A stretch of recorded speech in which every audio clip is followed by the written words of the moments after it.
Hello दोस्तों, आप सभी का स्वागत है एक बार फिर से हमारे YouTube channel unique story world में।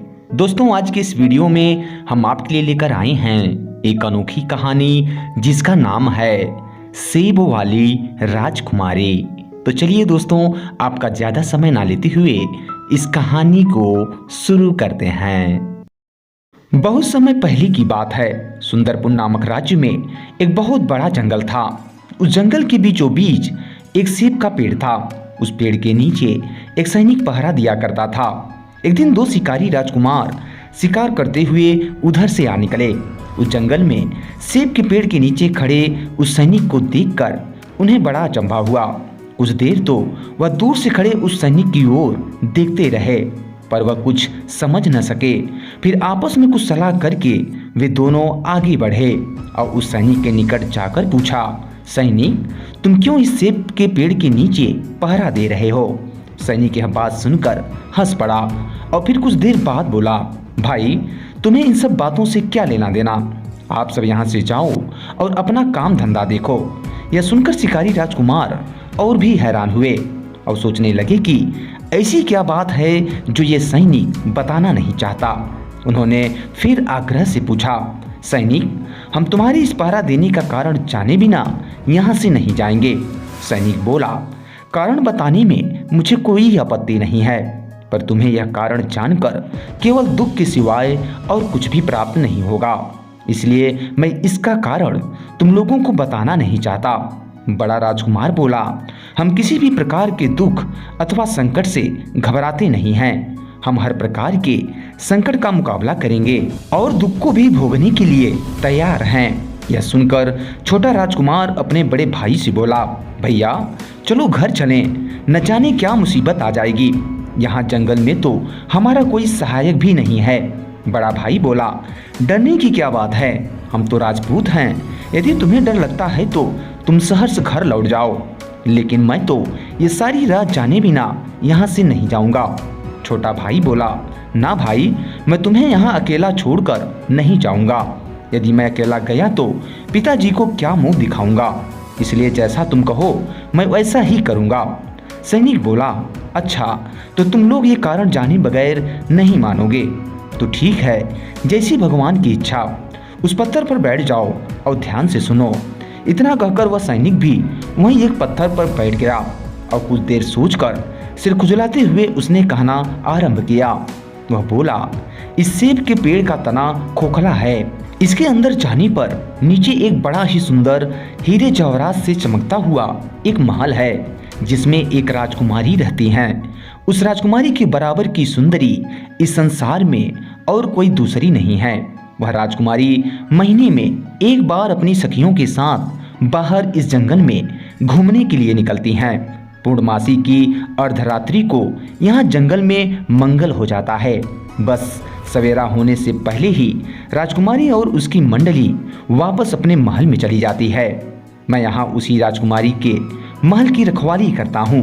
इस तने के भीतर महल के चारों ओर और भी पहरेदार हैं। यहाँ इसके पहले भी अनेकों राजकुमार आ चुके हैं और राजकुमारी से विवाह करने की इच्छा मन में लिए हुए ही मौत के मुंह में जा चुके हैं। उनकी ऐसी दशा देखकर मुझे बहुत दया आती थी, पर वे भी तुम्हारी ही तरह जिद्दी थे। मेरे लाख मना करने पर भी वह नहीं माने। बड़ा राजकुमार बोला, भाई सैनिक, मैं भी इस राजकुमारी को अवश्य देखना चाहता हूँ। भला ऐसी भी क्या बात है जो इतने लोग उसके पीछे अपने प्राणों से हाथ धो बैठे। सैनिक ने बहुत समझाया बुझाया, पर जब वह नहीं मानी तो उसने कहा, अच्छा ठीक है, पूर्णमासी की रात्रि को यहाँ आकर किसी झाड़ी में छुपकर बैठ जाना।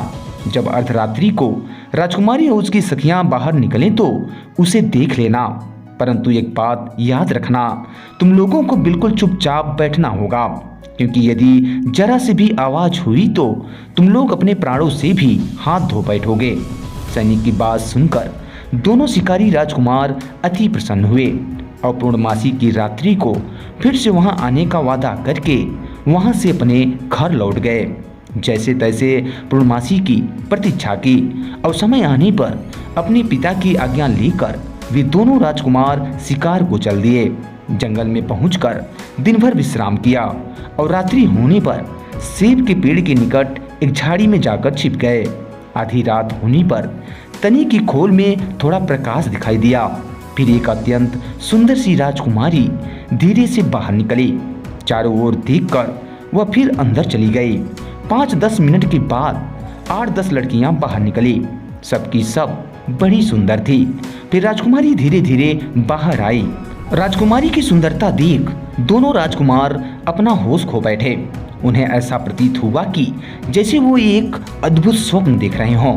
राजकुमारी और उसकी सखियां बड़ी देर तक वहां गाती बजाती, नाचती और आंख मिचौली खेलती रहीं। फिर घूम फिर कर सवेरा होने से पहले ही वे सब के सब वापस अपने महल में चली गई। बड़े राजकुमार ने उनका पीछा करना चाहा, पर छोटे राजकुमार ने तुरंत उसे रोक लिया।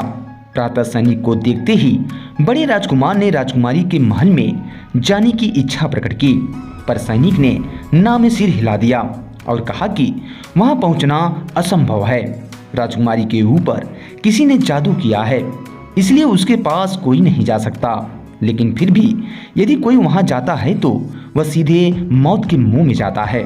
लेकिन हाँ, एक विधि है, जो कोई इस सेब के पेड़ पर से 2 फूल ला सकेगा वही व्यक्ति राजकुमारी के महल में जा सकेगा।